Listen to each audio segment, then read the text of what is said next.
ఘంటారావానికి స్వాగతం. ముందుగా ప్రధానాంశాలు. ఎన్నికల్లో హంతకులను ఓడించాలన్న వివేకా కుమార్తె సునీత నాన్న కోరిక మేరకు షర్మిలకు మద్దతివ్వాలని పిలుపు.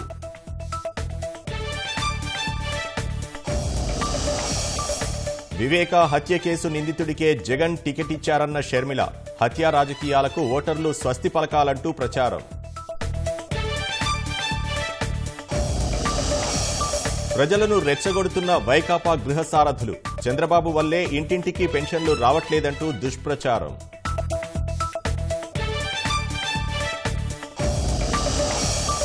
పాంచ్ న్యాయ్ పత్ర పేరుతో కాంగ్రెస్ మేనిఫెస్టో ఉద్యోగ కల్పన సంపద సృష్టిపైనే నేతల స్పష్టీకరణ.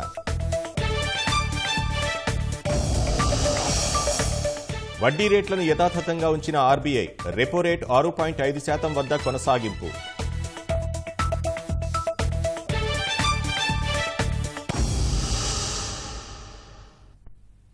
రాష్ట్రం అభివృద్ధి చెందాలన్నా హత్యా రాజకీయాలకు స్వస్తి పలకాలన్నా జగనన్నను ఓడించాలని పీసీసీ అధ్యక్షురాలు షర్మిల పిలుపునిచ్చారు. వివేకా హత్య కేసులో నిందితుడిగా ఉన్న వ్యక్తికే మళ్లీ వైకాపా టికెట్ ఇచ్చారని ఆగ్రహం వ్యక్తం చేశారు. మళ్లీ హంతకులు చట్టసభలకు వెళ్లకూడదనే తాను కడప నుంచి ఎంపీగా పోటీ చేస్తున్నట్లు ప్రకటించారు. వైఎస్సార్ జిల్లా కాశీనాయన మండలం అమ్మగంపల్లిలో బస్సు యాత్రను షర్మిల ప్రారంభించారు. వివేకానందరెడ్డి కుమార్తె సునీత యాత్రలో పాల్గొన్నారు. వివేకా ఆశయాన్ని షర్మిల నెరవేరుస్తారని, ఆమెకు మద్దతిచ్చి గెలిపించాలని సునీత కోరారు.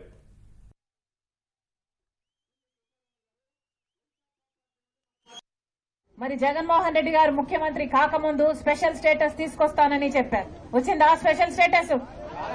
ప్రత్యేక హోదా వచ్చునుంటే మన రాష్ట్రంలో నియోజకవర్గానికి కనీసం ఒక 100 కొత్త పరిశ్రమలు వచ్చేవి. అంటే ఎంత అభివృద్ధి జరిగి ఉండేది, ఎన్ని ఉద్యోగాలు వచ్చుండేవి, ఎంత బాగుపడేది మన రాష్ట్రం. కానీ స్పెషల్ స్టేటస్ ను తాకట్టు పెట్టాడు జగన్మోహన్ రెడ్డి గారు, బీజేపీ పార్టీ. స్పెషల్ స్టేటస్ ఈ రోజు లేదు. పోలవరం ప్రాజెక్టు లేదు, రాజధాని లేదు, కడప స్టీల్ ఫ్యాక్టరీ లేదు, కడపకి బెంగళూరుకి రైల్వే లైన్ రాజశేఖర రెడ్డి గారు ఉండుంటే ఎప్పుడో అయిపోయేది. ఇలా ఒక్కటంటే ఒక్కటికి కూడా అభివృద్ధికి నోచుకోలేదు మన రాష్ట్రం. ఇవన్నీ ఒక ఎత్తు అయితే ఈరోజు రాజశేఖర రెడ్డి బిడ్డ కడప పార్లమెంటుకు పోటీ చేయడానికి కారణం అదే జగన్మోహన్ రెడ్డి గారు. ఎవరైతే రాజశేఖర రెడ్డి గారి తమ్ముడు వివేకానంద రెడ్డి గారిని హత్య చేశారో మళ్లీ ఆ హత్య చేసిన వాళ్ళకే జగన్మోహన్ రెడ్డి గారు మళ్లీ ఎంపీ టికెట్ ఇచ్చారు. ఇది ఎంత మటుకు సబబు అని అడుగుతున్నాం. దోషులు వాళ్ళు అని సిబిఐ చెప్తుంది, సాక్ష్యాలు చెప్తున్నాయి, ఆధారాలున్నాయి, వాగ్మూనాలున్నాయి. ఇలాంటి అన్ని ఉన్నప్పటికీ కూడా ఈ రోజు వరకు కూడా హత్య చేసిన వాళ్ళకి ఇంకా శిక్ష పడలేదు అంటే జగన్మోహన్ రెడ్డి గారు అధికారాన్ని అడ్డుపెట్టుకుని వాళ్ళు కాపాడుతుండడమే కారణం. ఇదంతా ఒకటైతే ఈ రోజు కడప పార్లమెంట్ సీటు మళ్లీ వాళ్ళకే ఇచ్చారు జగనన్న గారు అంటే ఇక అహంకారం కాకపోతే దీన్ని ఏమనుకోవాలి? అధికారం ఇచ్చింది ఎందుకు? అధికారం ఇచ్చింది జగనన్న గారికి స్పెషల్ స్టేటస్ తీసుకొస్తారు. ఓట్లేసింది ఎందుకు? పోలవరం ప్రాజెక్టు కడతారని. ముఖ్యమంత్రిని చేసింది ఎందుకు? రాజధాని కడతారని. కానీ ఆ అధికారాన్ని ఆ పదవిని ఈ రోజు జగనన్న గారు హంతకులను కాపాడటం కోసం వాడుతున్నారు అంటే ఇది దురదృష్టం కాకపోతే ఇంకా ఏమిటి? ఇది దుర్మార్గం కాకపోతే ఇంకా ఏమిటి? ఈ రోజు రాజశేఖర రెడ్డి బిడ్డను నేను ఈ అన్యాయాన్ని అడ్డుకోవడానికే ఈ రోజు రాజశేఖర రెడ్డి బిడ్డ కడప ఎంపీగా పోటీ చేస్తుంది కాంగ్రెస్ పార్టీ తరఫున. మళ్లీ హంతకులు గెలవకూడదని, మళ్లీ హంతకులకు చట్ట సభలకు వెళ్లకూడదని రాజశేఖర రెడ్డి బిడ్డ ఈ నిర్ణయం తీసుకుంది. ఒకవైపు నేను రాజశేఖర రెడ్డి బిడ్డనున్నాను, ఇంకోవైపు రాజశేఖర రెడ్డి తమ్ముడు వివేకానంద రెడ్డిని హత్య చేసిన అవినాష్ రెడ్డి ఉన్నారు. ఎవరిని ఎంచుకుంటారో నిర్ణయం మీ చేతుల్లోనే ఉంది. ఒకవైపు న్యాయం కోసం నిలబడ్డ నేనున్నాను, ఇంకోవైపు అధికారాన్ని వాడుకుంటున్న అవినాష్ రెడ్డి ఉన్నాడు. ఒకవైపు ధర్మం కోసం నిలబడ్డ నేనున్నాను, ఇంకోవైపు డబ్బుతో అధికారం పొందాలనుకుంటున్న అవినాష్ రెడ్డి ఉన్నాడు. ఎవరిని గెలిపిస్తారో నిర్ణేతలు మీరే. ఒక్కసారి ఆలోచన చేయండి. న్యాయం అన్నది గెలవాలి అంటే ప్రజలు దాని పక్షాన్ని నిలబడాలి. మీ భవిష్యత్తు బాగుండాలి అంటే కాంగ్రెస్ పార్టీ అధికారంలోకి రావాలి. వైఎస్ షర్మిల మనకు గుర్తొచ్చేది ఎవరు? అదే చిరునవ్వు, అదే కలుపుగోలుతనం, అదే కష్టపడే మనస్తత్వం. ఈ లక్షణాలు గుర్తించి వైఎస్ వివేకానంద రెడ్డి గారు వైఎస్ షర్మిలమ్మని మన ఎంపీగా మన ప్రాంతం ప్రజలకు సేవ చేస్తుంది అని ప్రయత్నించారు. ఆ ప్రయత్నమే ఆయన మరణానికి కారణమైంది అని ఊహించడం కూడా. ఈరోజు మన ముందు వైఎస్ షర్మిలమ్మ గారు ఉన్నారు. వైఎస్ వివేకానంద రెడ్డి కోరికను పూర్తి చేయడానికి వచ్చారు. మీ అందరి సహకారం, సపోర్ట్ అందించాలని ప్రార్థిస్తున్నాము.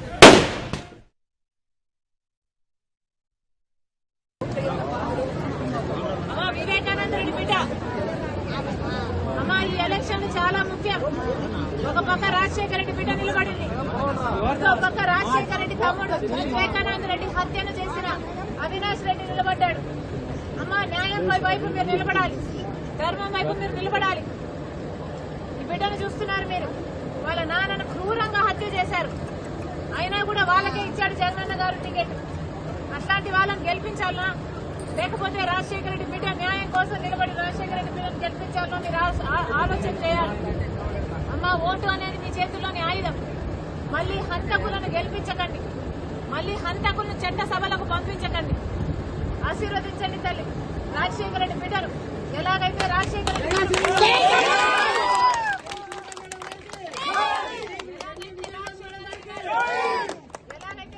రెడ్డి గారు మీకు అండగా నిలబడ్డారు, వివేకానంద రెడ్డి మీకు అండగా నిలబడ్డారు, మీకు సహాయం చేశారు.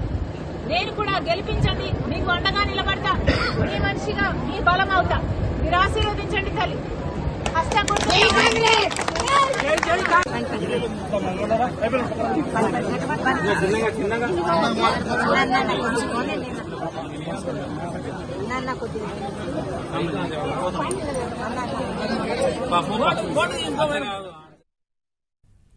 చంద్రబాబు వల్లే ఇంటింటికి పెన్షన్లు రావట్లేదంటూ వైకాపా గృహ సారథులు ప్రజలను రెచ్చగొడుతున్నారు. అల్లూరి సీతారామరాజు జిల్లా పెద్దబయలు మండలంలో వైకాపా గృహ సారథులు లక్ష్మీనాయుడు, లక్ష్మణ్ గిరిజన గ్రామాల్లో తిరుగుతూ తెలుగుదేశంపై తప్పుడు ప్రచారం చేస్తున్నారు.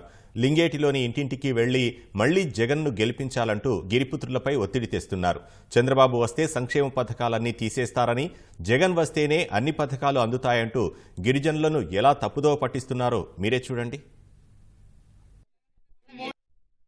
గ్రామానికి ఇంటికి న్యాయం జరిగేలా చేసిన జగన్మోహన్ రెడ్డి మంచివాడా? ఈరోజు చంద్రబాబు నాయుడు ఏం చెప్తున్నారు తెలుసా? ఈరోజు చంద్రబాబు నాయుడు ఏం చెప్తున్నారు తెలుసా? మీ గ్రామానికి వాలంటీర్ల ద్వారా మీకు డబ్బులు పంపించడం తప్పంట. మీరంతా కూడా సచివాలయానికి రావాలంట. మీరు ఎన్ని కిలోమీటర్ల నుంచి వచ్చారు? 5 కిలోమీటర్లు, 10 కిలోమీటర్లు, 15 కిలోమీటర్ల నుంచి కూడా వచ్చిన వాళ్ళు ఉన్నారు కదా. మీరు మంచాన పడిపోయిన వాళ్ళు చెప్పండి. అదే విధంగా చంద్రబాబు నాయుడు అంటే వాడు నచ్చిన అది మంచిదా, ఇప్పుడు మన జగన్ పాలన మంచిదా? అందుకని మీరందరూ కూడా అందుకని ప్రతి ఒక్కరు గురించి మీ ఇంటి వాళ్ళకి, మీ చుట్టాలు, మీ బంధువులు అందరికీ చెప్పి ఖచ్చితంగా జగన్ ని మళ్ళీ గెలిపించుకోవాలి. జగన్ మళ్ళీ గెలిపించుకోవాలంటే ఇక్కడ స్థానిక ఎమ్మెల్యే అయినటువంటి అభ్యర్థిని వైసీపీ గుర్తు ఫ్యాన్ గుర్తు పోటీ వేయాలి మనం ఖచ్చితంగా. రాజకీయంగా జగన్మోహన్ రెడ్డి మీద చంద్రబాబు నాయుడు కోపం ఉండొచ్చు, కానీ ప్రజల మీద కాదు. ఎవరి మీద ఆయన కోపం చూపిస్తారు? మీరేం చేస్తారు? కాబట్టి ఓటు ద్వారా చెప్పాలి, బుద్ధి చెప్పాలి. ఓటు ద్వారా బుద్ధి చెప్పాలి వాడికి. ఓటు ఖచ్చితంగా జగన్మోహన్ రెడ్డి జుట్టు కేసి వారికి గెలిపించారనుకో, అలా వాడు బంగాళాఖాతంలో కలిసిపోతాడు. వాడు మళ్ళీ వాడు పుట్టగతులు ఉండే వాడికి ఈ దెబ్బ కూడా చచ్చిపోతాడు. ఇంకా అంతే. నిరుపేదలన్న కనికరం లేకుండా, వృద్ధులన్న జాలి లేకుండా పింఛన్లు ఇవ్వడానికి మండుటెండలో పండుటాకులను జగన్ హింసిస్తున్నాడని తెలుగుదేశం అధినేత చంద్రబాబు ఆగ్రహం వ్యక్తం చేశారు. జగన్ చేస్తున్న అమానవీయ రాజకీయం అంతానికి రోజులు దగ్గరపడ్డాయని ఎక్స్ వేదికగా ఆయన హెచ్చరించారు. పశ్చిమ గోదావరి జిల్లాలో ఇవాళ జరుగుతున్న నర్సాపురం, పాలకొల్లు ప్రజాగళం సభలకు ప్రజలు తరలిరావాలని చంద్రబాబు పిలుపునిచ్చారు. అంతులేని భూదాహం, ధన వ్యామోహంతో జగన్ రెడ్డి ఇంకెందరు బీసీలను బలి తీసుకుంటారని తెలుగుదేశం జాతీయ ప్రధాన కార్యదర్శి లోకేష్ నిలదీశారు. జగన్ మేనమామ కమలాపురం ఎమ్మెల్యే రవీంద్రనాథ్ రెడ్డి ముఠా బీసీ సామాజిక వర్గానికి చెందిన శ్రీనివాసులు భూమిని కబ్జా చేసి అత్యంత దారుణంగా హతమార్చారని లోకేష్ ఆరోపించారు. బాధితులను కాపాడాల్సిన ఎస్ఐ సునీల్ కుమార్ రెడ్డి హంతకులకు మద్దతుగా నిలిచారని ఆగ్రహం వ్యక్తం చేశారు. బీసీల భూములు లాక్కుని చంపేందుకైనా నా బీసీలను జగన్ గుండెలు బాదుకుంటున్నారని లోకేష్ ప్రశ్నించారు.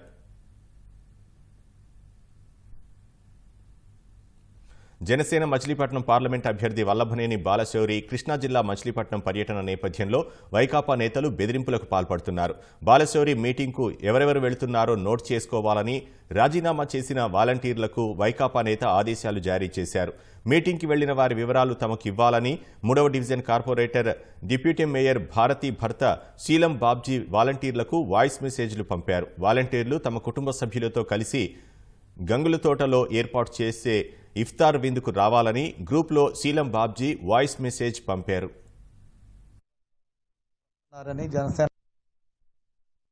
జగన్ గారి కుటుంబ సభ్యులందరికీ గుడ్ ఈవినింగ్.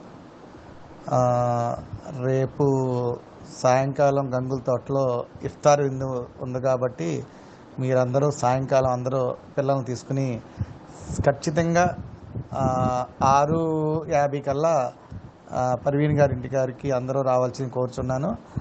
అలాగే రేపు బాలశౌరి గారు మచిలీపట్నం వస్తున్నారని జనసేన వాళ్ళు ఊరేగింపు పెట్టారు కాబట్టి మీ కష్టం నుంచి ఎవరన్నా వెళ్తుంటే కామ్గా నోట్ చేసుకుని మెసేజ్ పెట్టండి.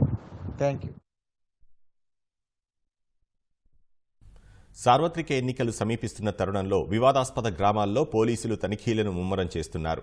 పాత నేరస్తులపై ప్రత్యేక దృష్టి పెడుతున్నారు. అనకాపల్లి జిల్లా నర్సీపట్నం మండలం గురందరపాలెంలో అనుమానిత ఇళ్లలో పోలీసులు సోదాలు నిర్వహించారు. తనిఖీలో పట్టుబడిన ద్విచక్ర వాహనాలను, నాటుసారా సామాగ్రిని స్టేషన్కు తరలించారు.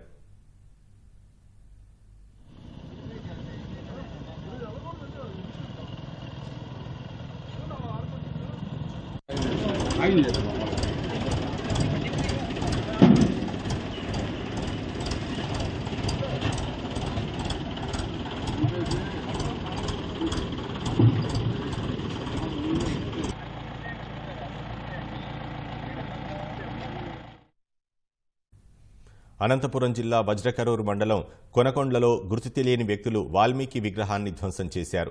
దీనికి నిరసనగా వాల్మీకి నాయకులు ప్రధాన రహదారిపై ధర్నా చేశారు. విగ్రహాన్ని ధ్వంసం చేసిన వారిపై చర్యలు తీసుకోవాలని డిమాండ్ చేశారు. ఉరవకొండ నుంచి గుంతకల్లు వెళ్లే వాహనాలు ఎక్కడికక్కడ నిలిచిపోవడంతో ట్రాఫిక్కు అంతరాయం కలిగింది. పోలీసులు ఆందోళనకారులకు సర్ది చెప్పడంతో ధర్నాను విరమించారు. ఘటనపై కేసు నమోదు చేసి దర్యాప్తు చేపట్టారు.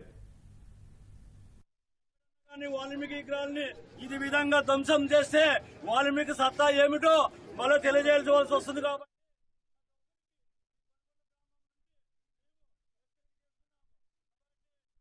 వైకాపాకు అనుకూలంగా వ్యవహరిస్తున్నారన్న ఆరోపణలతో ఎన్నికల సంఘం వేటువేసిన ఎస్పీలు, కలెక్టర్ల స్థానంలో కొత్త అధికారులను నియమించారు. అయితే నూతనంగా నియమించిన వారిలో చాలా మంది 5 ఏళ్లలో అధికార వైకాపాకు మద్దతుగా ప్రతిపక్షాలను అణచివేసిన చరిత్ర ఉంది. జాబితాలో సగానికి పైగా వైకాపా మనుషులే ఉన్నారు. అలాంటి వారినే ఏరి కోరి ఎంపిక చేశారు సిఎస్ జవహర్ రెడ్డి. సిఈసి ఆదేశించిన 3 ప్యానెల్తో జాబితా పంపాల్సింది తానే కాబట్టి దాన్నే అవకాశంగా మార్చుకున్న సీఎస్ వైకాపాకు ఊడిగం చేసే అధికారులనే మళ్లీ ప్రతిపాదించారు.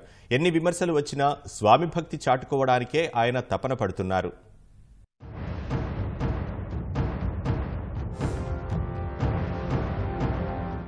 కేంద్ర ఎన్నికల సంఘం తాజాగా బదిలీ వేటు వేసిన ఎస్పీల స్థానంలో కొత్త వారిని నియమించే క్రమంలోనూ సీఎస్ తన ఏకపక్ష ధోరణిని, ఎన్నికల్లో వైకాపాకు ఎలాగైనా మేలు చేయాలన్న తపనను బయటపెట్టారు. ఇందుకు ఆయన పంపిన జాబితానే నిదర్శనం. జాబితాలో నెల్లూరు ఎస్పీగా నియమితులైన ఆరిఫ్ హఫీజ్, ప్రకాశం ఎస్పీగా నియమితులైన గరుడ్ సుమిత్ సునీల్ అత్యంత వివాదాస్పదులు. నెల్లూరు ఎస్పీగా నియమితులైన ఆరిఫ్ హఫీజ్ 2021 జూన్ నుంచి మొన్న జనవరి వరకు గుంటూరు జిల్లా ఎస్పీగా పనిచేశారు. అక్కడున్నంత కాలం పూర్తిగా వైకాపాకు అనుకూలంగా వ్యవహరించారు. ఆ పార్టీ నాయకులు చెప్పినట్లే నడుచుకున్నారు. మంగళగిరిలోని తెలుగుదేశం కేంద్ర కార్యాలయంపై వైకాపా గూండాలు ఇనుపరాడ్లు, కర్రలు, కత్తులు, రాళ్లతో దాడికి తెగబడి విధ్వంసం సృష్టిస్తే ఒక్కరంటే ఒక్కరిని అరెస్టు చేయలేదు. దాడి దృశ్యాల్లో నిందితులందరి ముఖాలు సీసీ కెమెరాల్లో కనిపిస్తున్నా వారి జోలికి వెళ్లలేదు. తేలికపాటి సెక్షన్ల కింద కేసు పెట్టేసి మమా అనిపించేశారు. కొద్దిమందికి 41A నోటీసులిచ్చి సరిపెట్టేశారు. దాడికి కుట్ర పన్నిన వారిని నిందితులుగానే చేర్చలేదు. చంద్రబాబు నివాసంపైకి అప్పటి వైకాపా ఎమ్మెల్యే, ప్రస్తుత మంత్రి జోగి రమేష్ వందల మందితో దండయాత్రగా వెళ్లి దాడి చేస్తే నిందితుల్ని అరెస్టు చేయలేదు. తిరిగి ప్రతిపక్ష నేతలపైనే ఎస్సీ ఎస్టీ అట్రాసిటీ చట్టం కింద కేసులు పెట్టారు. దళితుడైన బియ్యం వ్యాపారి హత్య కేసులో నిందితులైన వైకాపా నాయకులు అధికార పార్టీ ఎమ్మెల్యేలతో కలిసి కళ్ల ముందే తిరుగుతున్నా వాళ్లను అరెస్టు చేయలేదు. అమరావతి ఉద్యమం 1200 రోజులకు చేరుకున్న సందర్భంగా రాజధాని రైతులకు సంఘీభావం తెలిపి తిరిగొస్తున్న భాజపా జాతీయ కార్యదర్శి సత్యకుమార్ వాహనంపై రాళ్లు, కర్రలతో దాడి చేసి బీభత్సం సృష్టించిన వారిని పోలీసులు నియంత్రించలేదు. దాడికి పాల్పడ్డ వారిని ఎవ్వరినీ అరెస్టు చేయలేదు. గుంటూరు పశ్చిమ నియోజకవర్గంలో మంత్రి విడుదల రజనీ కార్యాలయంపై అల్లరి మూకలు రాయి విసిరితే రాత్రికి రాత్రి స్పందించేసి 30 మందిని అరెస్టు చేశారు. ఘటనతో సంబంధం లేని వారిని అదుపులోకి తీసుకున్నారు. 7 ఏళ్లలోపు శిక్ష పడే అవకాశం ఉన్న కేసు అయినప్పటికీ అరెస్టు చేసి కోర్టు ముందుంచారు. ఇలాంటి అధికారిని నెల్లూరు లాంటి కీలకమైన జిల్లాలో ఎస్పీగా నియమించడం ఏమిటన్న ప్రశ్నలు వ్యక్తమవుతున్నాయి.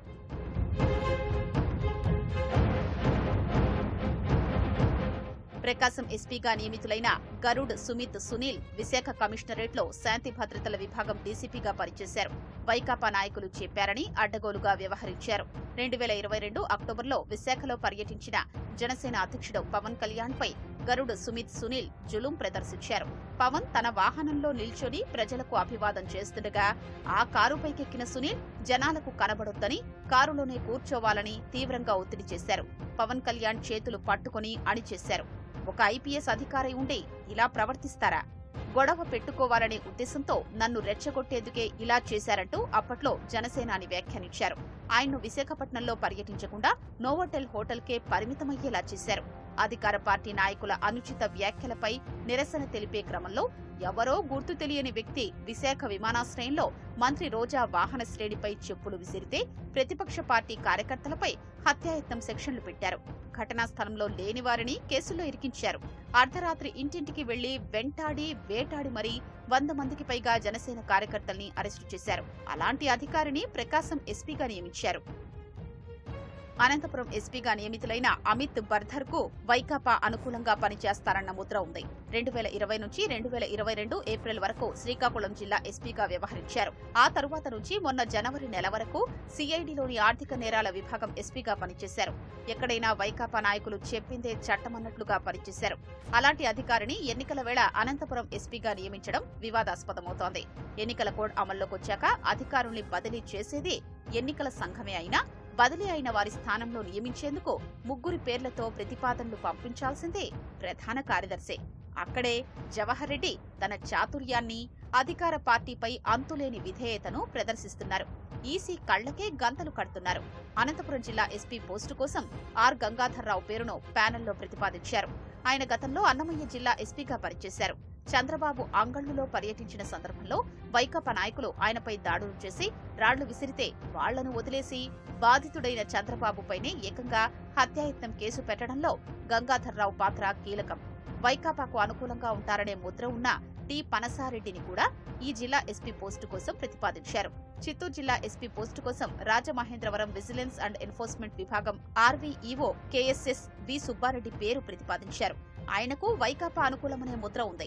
నెల్లూరులో వైకాపా ఇప్పటికే ఎదురీదుతోంది. ఇలాంటి పరిస్థితుల్లో పార్టీకి ఏకపక్షంగా పనిచేసే వ్యక్తిని ఎస్పీగా నియమించడం ఏమిటనే విమర్శలు వినిపిస్తున్నాయి. నెల్లూరు జిల్లా ఎస్పీ కోసం పంపిన ప్యానెల్లో ఆరిఫ్ హఫీజ్ తో పాటు కన్ఫర్డ్ ఐపీఎస్లుగా కొన్నాళ్ల కిందటే పదోన్నతులు పొందిన వి రత్న, ఏబీటీఎస్ ఉదయరాణి పేర్లను ప్రతిపాదించారు. వీరిద్దరికీ గతంలో ఎస్పీగా పనిచేసిన అనుభవం లేదు. ఆరిఫ్ హఫీజ్ ఎంపికకు వీలుగా వీళ్ళిద్దరి పేర్లు ప్రతిపాదించినట్లు విమర్శలు వినిపిస్తున్నాయి. కొత్తగా నియమితులైన అధికారులు గత 5 ఏళ్లలో వైకాపా ప్రయోజనాల కోసమే పనిచేశారు. అలాంటి అధికారుల్ని ఏరికోరి సీఎస్ ప్రతిపాదించారు. అలాంటప్పుడు ఇదివరకున్న అధికారుల్ని బదిలీ చేసి ప్రయోజనం ఏమిటి? వైకాపా నాయకులు చెప్పిందే చట్టం, చేసిందే శాసనం అన్నట్లుగా పనిచేసిన కొందరు ఐఏఎస్, ఐపీఎస్ అధికారులు ఇంకా స్వామి భక్తి వీడలేదు అనడానికి తాజాగా ఎస్పీల నియామకమే నిదర్శనం. ఈ నేపథ్యంలో రాష్ట్రంలో ఎన్నికలు నిష్పాక్షికంగా జరగాలంటే ముందు సీఎస్ ను బదిలీ చేయాలని డిమాండ్ చేస్తున్నాయి.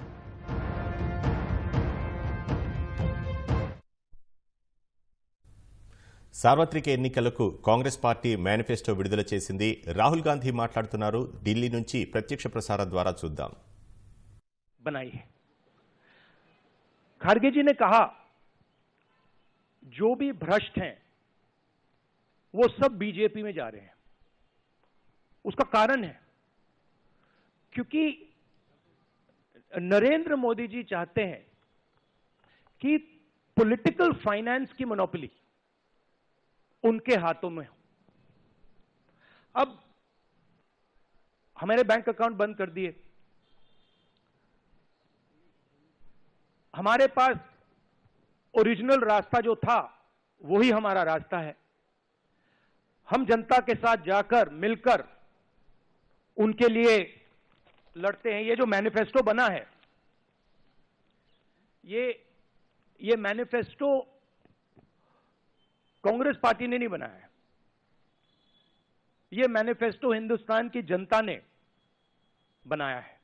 हमने सिर्फ इसको लिखा है, ठीक है, और हमने सिर्फ इसको लिखा है। जो किसानों ने हमें बताया, खारगे जी को बताया, मुझे बताया, बाकी नेताओं को बताया, वो हमने लिखा है। चाहे वो रोजगार की बात हो, चाहे वो कॉन्ट्रैक्ट लेबर की बात हो, हजारों लोगों से बात करके हमने ये हिंदुस्तान की आवाज है, ये लिखी है। मगर जो राजनीति में आज हो रहा है वो क्लियर है कि सब पार्टीज को नरेंद्र मोदी, ईडी, सीबीआई, इन इंस्टीट्यूशंस को कैप्चर करके फाइनेंशियली मोनोपोली बना रहे हैं अपनी। और चुनाव के बाद रियलिटी है कि ये जो फाइनेंशियल मोनोपोली बड़ी इंटरेस्टिंग चीज है, क्योंकि सारा इंफॉर्मेशन, सारा का सारा इंफॉर्मेशन, किससे एक्सटॉर्शन किया है, किसको कॉन्ट्रैक्ट दिया है, कॉन्ट्रैक्ट देने के बाद उसने कितना पैसा दिया है, वो पूरी ब्लूप्रिंट, पूरी की पूरी ब्लूप्रिंट इलेक्टोरल बॉन्ड्स में लिखी हुई है। तो नरेंद्र मोदी जी ने आज नहीं तो कल ऑपोजिशन को पूरी chargesheet, proof sheet electoral bonds के थ्रू पकड़ा दी है। तो इसीलिए थोड़ा टेरर हो रहा है उनको, इसीलिए नंबर निकला है 400 पार। इसलिए ये महाराष्ट्र में हमारे नेता ले जा रहे हैं, हरियाणा में सब जगह हमारे नेता ले जा रहे हैं, क्योंकि इनको लग रहा है कि भैया अगर 400 पार नहीं 180 हो गई, 160 हो गई, 140 हो गई तो नैया पार हो जाएगी। Thank you.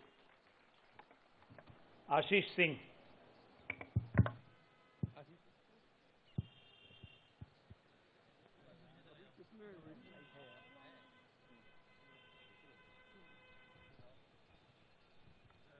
Rahul ji, last time पिछले लोकसभा चुनाव में राहुल जी आपने मुझे याद है कहा था, you were convinced that time कि मोदी जी जा रहे हैं, मोदी जी का वक्त खत्म हो गया है। ऐसा हुआ नहीं, होता है राजनीति में। इस दफा नरेंद्र मोदी को आप कितनी बड़ी राजनीतिक चुनौती मानते हैं सर 2024 के चुनाव में? देखिए, 2019 में ये शुरू हुआ, आज ये एक तरह पीक पे पहुंच गया है। हिंदुस्तान के सारे इंस्टीट्यूशंस उनके हाथ में हैं, पॉलिटिकल फाइनेंस की मोनोपोली उनके हाथ में है, CBI, ED, income tax, EC, ये सारे के सारे बीजेपी के हाथ में है, बीजेपी के कंट्रोल में है। तो जैसे मैंने अपने भाषण में कहा, cricket match is a rigged match. Cricket match is not a fair match.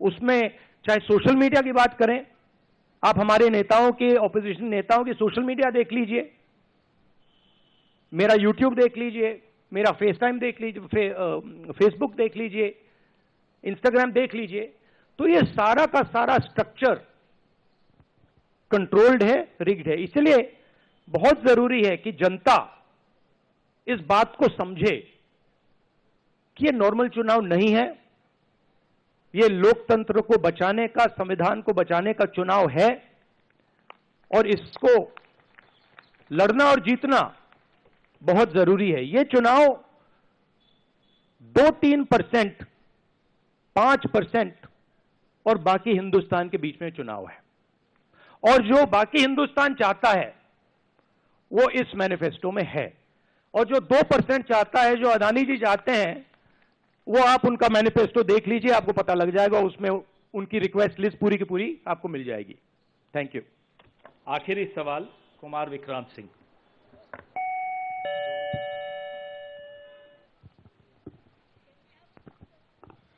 Rahul ji, 2009 में आपको भी याद होगा, उस वक्त मैनिफेस्टो में 2 तस्वीरें थी, मनमोहन सिंह जी की और सोनिया गांधी जी की। पूछा गया था पीएम कैंडिडेट कौन होगा, सोनिया जी ने अपनी तस्वीर छुपा ली थी। आज 2 तस्वीरें हैं, राहुल गांधी जी की और खड़गे जी की। कोई तस्वीर छुपाएंगे, कोई दिखाएंगे? नहीं, ये आप बड़े डिस्ट्रैक्शन वाले क्वेश्चन पूछते हो। देखिए, इंडिया गठबंधन में डिसीजन लिया गया है कि हम मिलकर एक साथ आइडियोलॉजिकल चुनाव लड़ रहे हैं। चुनाव जीतने के बाद लीडर कौन होगा, प्राइम मिनिस्टर कौन होगा, वो पूरा का पूरा जो कोलिशन है वो मिलकर डिसाइड करेगा। Thank you.